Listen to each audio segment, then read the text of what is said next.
ପାଳ ଛତୁ ଚାଷରେ ଅମଳ କମ୍ ହେଉଛି କି ଏଇଟା ଗୋଟେ ବହୁତ ବଡ଼ ଚିନ୍ତାର କାରଣ, ଠିକ୍ ନା? ହେଲେ ଆଦୌ ବ୍ୟସ୍ତ ହୁଅନ୍ତୁ ନାହିଁ। ଆଜି ଆମେ ବିଶେଷଜ୍ଞଙ୍କ ପରାମର୍ଶକୁ ନେଇ କିଛି ସାଧାରଣ ପ୍ରଶ୍ନର ସରଳ ଆଉ ସଠିକ୍ ସମାଧାନ ବିଷୟରେ ଜାଣିବା। ଦେଖନ୍ତୁ, ଛତୁ ଅମଳ କମ୍ ହେବା ଏକଦମ ଗୋଟେ ସାଧାରଣ କଥା, କିନ୍ତୁ ପ୍ରଶ୍ନ ହେଉଛି ଏମିତି କାହିଁକି ହୁଏ? ଏହାର ପ୍ରକୃତ କାରଣ କ'ଣ? ଆସନ୍ତୁ ଏହାରି ଭିତରକୁ ଯିବା ଆଉ ସମାଧାନ ଖୋଜିବା। ତେବେ ଏସବୁ ସମସ୍ୟାର ସମାଧାନ ପାଇଁ ଆମେ ଏପଟ ସେପଟ କଥା ନ ହୋଇ ସିଧାସଳଖ ବିଶେଷଜ୍ଞଙ୍କ ପରାମର୍ଶକୁ ହିଁ ଦେଖିବା, କାରଣ ସେଠି ପ୍ରତ୍ୟେକ କଥା ସ୍ପଷ୍ଟ ଆଉ ପରୀକ୍ଷା କରାଯାଇଥିବା ତଥ୍ୟ ଉପରେ ଆଧାରିତ।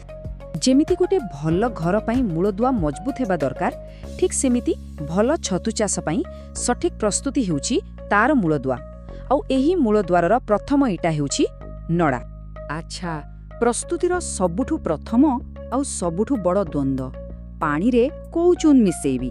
କାରଣ ବଜାରକୁ ଗଲେ ତ କେତେ ପ୍ରକାର ଚୁନ୍ ମିଳୁଛି, ହେଲେ ପାଳ ଛତୁ ପାଇଁ ସବୁଠୁ ଭଲ କୋଉଟା? ସାଧାରଣତଃ ମାର୍କେଟରେ 3 ପ୍ରକାରର ଚୂନ ମିଳେ। ଗୋଟେ ହେଲା ଆମେ ଯୋଉଟା ଘର କାନ୍ଥରେ ଲଗାଉ ସେଇ ଚୂନ, ତାକୁ କ୍ୟାଲସିୟମ ଅକ୍ସାଇଡ୍ କୁହନ୍ତି। ଆଉ ଗୋଟେ ହେଲା ଚକ୍ ପାଉଡର, ଆଉ ତୃତୀୟଟି ହେଲା ପ୍ଲାଷ୍ଟର ଅଫ୍ ପ୍ୟାରିସ୍। ଏବେ ବିଶେଷଜ୍ଞମାନେ ସଫା ସଫା କହୁଛନ୍ତି ଯେ ଘର ଧଉଳେଇବା ଚୂନ ହିଁ ସବୁଠୁ ବଢ଼ିଆ, କାହିଁକି ନା ଏଥିରେ କ୍ଷାରୀୟ ଗୁଣ ବହୁତ ଅଧିକା ଥାଏ, ଯାହା ଛତୁ ଚାଷ ପାଇଁ ଦରକାର। ତେଣୁ ଏଥର ଦୋକାନ ଗଲେ ଆଉ କିଛି ଦ୍ୱନ୍ଦ୍ୱରେ ପଡ଼ିବାର ନାହିଁ। ସିଧା ମାଗିବେ ଘର କାନ୍ଥକୁ ଦିଆଯାଉଥିବା ଚୂନ, ବସ୍ ସେଇଟା ହିଁ କାମରେ ଆସିବ। ଆଚ୍ଛା, ଚୂନ କଥା ତ ସ୍ପଷ୍ଟ ହୋଇଗଲା। ଏବେ ଆସୁଛି ପରବର୍ତ୍ତୀ ପ୍ରଶ୍ନ, ନଡ଼ାକୁ ପାଣିରେ କେତେ ସମୟ ବୁଡ଼େଇକି ରଖିବା?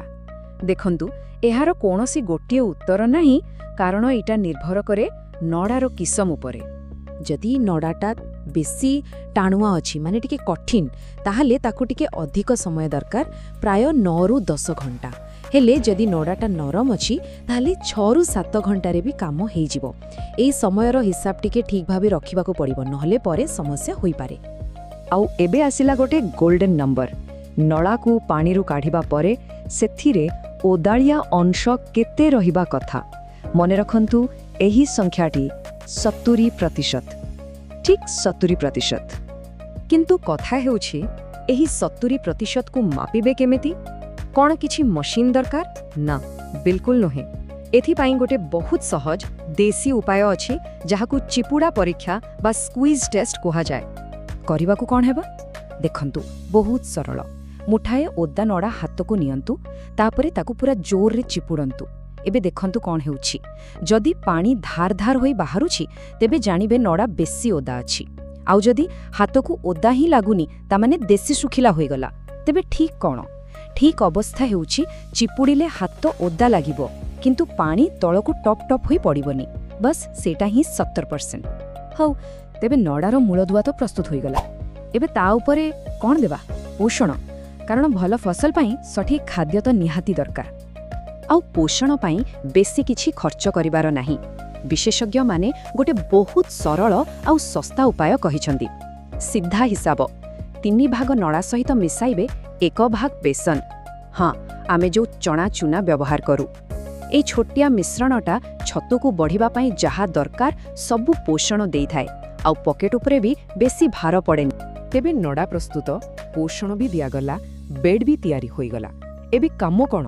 ଏବେ କାମ ହେଲା ଚାଷଘର ଭିତରର ପରିବେଶକୁ ଠିକ୍ ରଖିବା, କାରଣ ବାହାର ପରିବେଶ ଠିକ୍ ନଥିଲେ ଭିତରେ ଯେତେ ଭଲ କାମ କଲେ ବି ଫଳ ମିଳିବନି। ଆଉ ଏଥିରେ 2ଟି ମୁଖ୍ୟ କଥା ହେଲା ଆର୍ଦ୍ରତା ଆଉ ସୁରକ୍ଷା। ଆଉ ଏବେ ଆସୁଛି ଆଉ ଗୋଟେ ମ୍ୟାଜିକ୍ ନମ୍ବର। ଛତୁର ଯେଉଁ ଛୋଟ ଛୋଟ କଢ଼ ବାହାରେ, ସେଇଟା ପାଇଁ ଘର ଭିତରେ ଆର୍ଦ୍ରତା କେତେ ରହିବା ଦରକାର? ମନେ ରଖନ୍ତୁ, 85ରୁ 90%। 85ରୁ 90%। ଏଇଠୁ କମ୍ ବା ବେଶୀ ହେଲେ ଚଳିବନି। ଆଚ୍ଛା, ଏତେ ଆର୍ଦ୍ରତା ରଖିବା କେମିତି?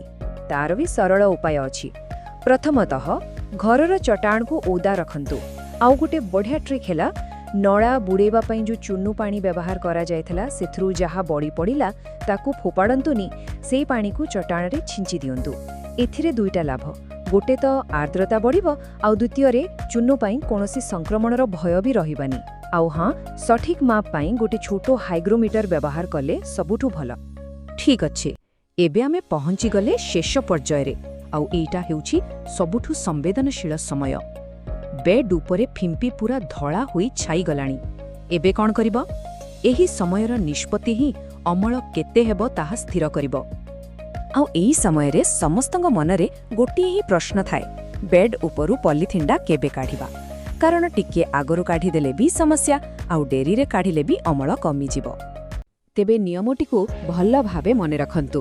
ପ୍ରାୟ 7 ଦିନ ପରେ ଯେତେବେଳେ ଆଖିକୁ ଦେଖାଯିବ ଯେ ପୁରା ବେଡ୍ଟା ଫିମ୍ପି ଯୋଗୁଁ ଧଳା ଚାଦର ଭଳି ହୋଇଯାଇଛି, ସେଇଟା ହିଁ ଠିକ୍ ସମୟ। ଆଉ ଗୋଟେ କଥା, ଏଇ କାମଟା ଦିନବେଳା ଖରାରେ କରନ୍ତୁନି।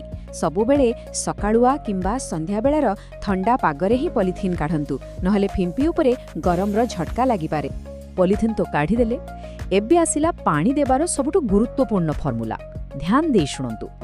7 ଆଉ 8 ନମ୍ବର ଦିନ ବେଡ୍ ଉପରେ ହାଲକା କରି ପାଣି ସ୍ପ୍ରେ କରନ୍ତୁ, କିନ୍ତୁ ତାପରେ 9 ଆଉ 10 ନମ୍ବର ଦିନ ପାଣି ଦେବା ଏକଦମ ବନ୍ଦ।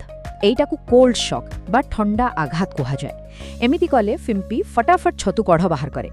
ତାପରେ ଯେତେବେଳେ ଛୋଟ ଛୋଟ ପିନ୍ ହେଡ୍ ଦେଖାଯିବ, ପ୍ରାୟ 11-12 ଦିନ ବେଳକୁ ପୁଣି ଥରେ ହାଲକା ସ୍ପ୍ରେ କରିବା ଆରମ୍ଭ କରିଦେବେ। ତେବେ ଏତେ ସବୁ ଆଲୋଚନା ପରେ ଆସନ୍ତୁ ଶେଷରେ ସେହି ମୁଖ୍ୟ ସୂତ୍ରଗୁଡ଼ିକୁ ପୁଣି ଥରେ ଦୋହରାଇ ନେବା, ଯାହାକୁ ମାନିଲେ ସଫଳତା ନିଶ୍ଚିତ। ଏହି 4ଟି କଥାକୁ ଗୋଲ୍ଡେନ୍ ରୁଲ୍ ବୋଲି ଭାବି ନିଅନ୍ତୁ। ନମ୍ବର 1, କେବଳ କ୍ୟାଲସିୟମ୍ ଅକ୍ସାଇଡ୍ ବା ଘରକାନ୍ଥ ଚୁନ୍। ନମ୍ବର 2, ନଡ଼ାରେ ଠିକ୍ 70% ଓଦା। ନମ୍ବର 3, ଘର ଭିତରେ 85-90% ଆର୍ଦ୍ରତା। ଆଉ ସବୁଠୁ ଗୁରୁତ୍ୱପୂର୍ଣ୍ଣ ନମ୍ବର 4, ସେହି 2 ଦିନିଆ ୱାଟରିଂ ଶକ୍ ବା ପାଣି ବନ୍ଦ କରିବାର ନିୟମ। ବାସ୍ ଏତିକି। ଏହି ସବୁ ନିୟମ ଦେଖିବାକୁ ବହୁତ ସରଳ, କିନ୍ତୁ ଏହାକୁ ଠିକ୍ ଭାବେ ପାଳନ କଲେ ଅମଳରେ ଯେଉଁ ଫରକ ଆସିବ ତାହା ନିଜେ ହିଁ ଦେଖିବାକୁ ମିଳିବ। ଏହି ଜ୍ଞାନକୁ କାମରେ ଲଗାଇ ଚାଷରେ ଏକ ନୂଆ ସଫଳତା ଆଣିବାର ସମୟ ଏବେ ଆସିଛି।